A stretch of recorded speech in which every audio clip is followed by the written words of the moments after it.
তো সিনেলাভার্স welcome too much মিষ্টি and movies এবং কথা বলবো বাটোয়ারা 1947 এই ফিল্মটিকে নিয়ে ডিরেক্টেড বাই রাজকুমার সন্তোষী। ফিল্মে আছে সানি দেওল, প্রীতি জিন্টা, শাবানা আজমি, অভিমন্যু সিং এটসেট্রা এটসেট্রা। চলুন বন্ধুরা ট্রেলারটাকে সংক্ষেপে দেখে নেওয়া যাক। ট্রেলারের যে ভিজুয়াল ভালো, আমি আমার প্যারামিটারকে অত বাড়াই না সবসময় যে খুঁত বার করবো, ভালো গুড। কালারে কিছু কিছু জায়গায় আমি ইয়েলো গ্রেডিং দেখছি, ইয়েলোইশ একটু লেগেছে বা কিছু কিছু আর অনেক ক্ষেত্রে না একটু বেশি যেন টিপটপ টাইপ ভিজুয়ালটা। হ্যাঁ, ওখানেও একটা অ্যাটেনশন টু ডিটেলের আমার একটু বলার আছে, বাট সেটা পরে বলবো। ভিজুয়ালি ভালো সে সময়, ট্রেন, বাড়িঘর এটসেট্রা। ওকে, সানি দেওয়ালের অ্যাক্টিং তো ভালোই। অভিমন্যু সিং আমার ফেভারিট, চূড়ান্ত ফেভারিট। আমি ওনাকে রক্ত চরিত্রতে ওই বুক্কা রেড্ডিতে দেখেছিলাম, মানে ফাটিয়ে দিয়েছিলেন উনি, বলে না ছা গেছে পিকচার মে, এরকম। তো অভিমন্যু সিংয়ের ওই যে ডায়লগটা আছে, ম্যানু লাগদা হ্যায়, আমি পাঞ্জাবি না, তাও আমার মনে হয়েছে একটু যেন ওভার, বাট ওটাও ঠিক আছে। অভিমন্যু সিংও দুর্দান্ত। সিনেমায় করণ দেওল যে অ্যাক্টিং করেছেন, যিনি সানি দেওলের ছেলে, যিনি সিনেমায়ও হয়তো সানি দেওলের ছেলে, তার অ্যাক্টিং ভাই পাতে নেওয়া যায় না, এত জঘন্য অ্যাক্টিং আমি দেখিনি। যে সিনেমায় সানি দেওল, শাবানা আজমি, অভিমন্যু সিং, প্রীতি জিন্টা এনারা আছেন, সেখানে এইরকম অ্যাক্টিং, তো বাজে এক্সপ্রেশনলেস, মানে জঘন্য যাকে বলে, ঠিক আছে। এবং তারপরে ব্যাকগ্রাউন্ড মিউজিক, আলাদা করে কিছু বলার নাই, ঠিক আছে, নর্মাল। ফিল্মে যদি একটু ন্যারেটিভ নিয়ে না বলবো এটা কি করে হয়? বলিউড ফিল্ম করছে, পাকিস্তান নিয়ে করছে, আর এই প্লট তো বলতে তো হয় ন্যারেটিভ নিয়ে। তো বলিউডের চিরাচরিত পাকিস্তান প্রেম, হোয়াইট ওয়াশিং, মাঙ্কি ব্যালেন্সিং, জাস্টিফাইং বা এবং ডিস্টরশন অফ ফ্যাক্ট, এগুলো ফিল্মে কিন্তু হতেই পারে। কারণ একে তো বলিউড ফিল্ম, তার উপর আমির খান প্রোডাকশন, তো এই যে কম্বিনেশনটা আপনি দেখছেন, এর থেকে এই কম্বিনেশনের থেকে বড় সেকুলার কিছু হতে পারে?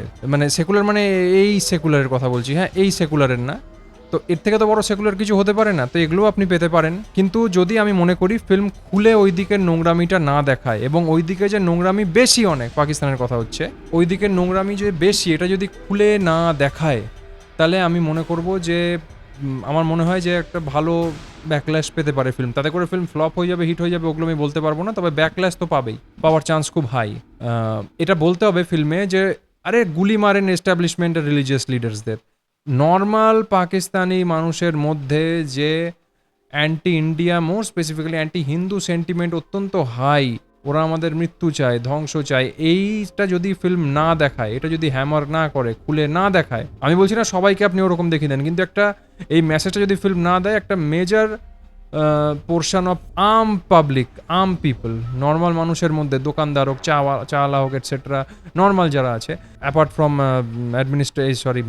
এস্টাবলিশমেন্ট আর রিলিজিয়াস লিডার, ওই মানুষের মধ্যে যে এটা যদি পেনিট্রেটেড আছে, এটা যদি না দেখায়, তাহলে ক্রিটিসিজম ফেস করবে পিকচার, যেটা আমার মনে করি দেখানো উচিত, বাট খুব চান্স কম যে দেখাবে। সিনেমায় একটা সিন আছে যে শাবানা আজমি দীপাবলিতে সবাইকে ডেকে, ওই মানে আমাদের উৎসবে, পাকিস্তানি দীপাবলির উৎসবে পাকিস্তানিরাও অংশগ্রহণ করছে। এখানে ব্যাপার হচ্ছে একটা 1947-এর সময় targeted Hindu killing, rape etcetera হয়েছে। কি করে হঠাৎ হারমোনি হয়ে গেল ওখানে? ফটাফট হারমোনি হতে পারে এরকম?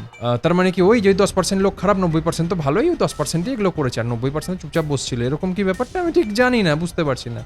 ফিল্মে এটাও দেখানো হয়েছে যে সানি দেওল একজন প্যাট্রিয়টিক ইন্ডিয়ান মুসলিম, যাকে ভাগিয়ে দেওয়া হয় দাঙ্গাতে। যা দেখে বুঝলাম কিছু হিন্দুরা দাঙ্গা করে ভাগিয়ে দেয়। তো এটা কি হতেও পারে সে সময়? আমি তো যতদূর জানি যে পাকিস্তান ভাগ হলো, কিছু মুসলিম চলে গেল, যারা যাবে না এখানে থেকে গেল, স্বাভাবিক। যারা এই দেশে থাকতে চাইলো থেকে গেল। তো যারা এই দেশে ছিল তাদের ব্যাপারে আমি কোনো কথা বলতে চাইছি না, কিন্তু যে গেল, যে এরকম টেকনিক্যালি তো মুহাজির সানি দেওলের ক্যারেক্টারটা, উনি সানি দেওলের ক্যারেক্টারটা যে চলে গেল, এরকম কি রিয়েল ঘটনা ঘটেছিল যে যারা থাকতে চায় তাও এরকম ভাগিয়ে দেওয়া হলো কোনো মুসলিমকে, এরকম প্যাট্রিয়টিক মুসলিমকে? আমি ঠিক জানি না, কারণ হতে পারে যে জিহাদি মুসলিম মব অ্যাটাক করলো, রিটালিয়েশনে হিন্দু মবও অ্যাটাক করলো, এবং সেই মানে স্টর্মে, সেই তুফানে কিছু ইনোসেন্ট মুসলিমও উড়ে গেল, এটাও হতে পারে।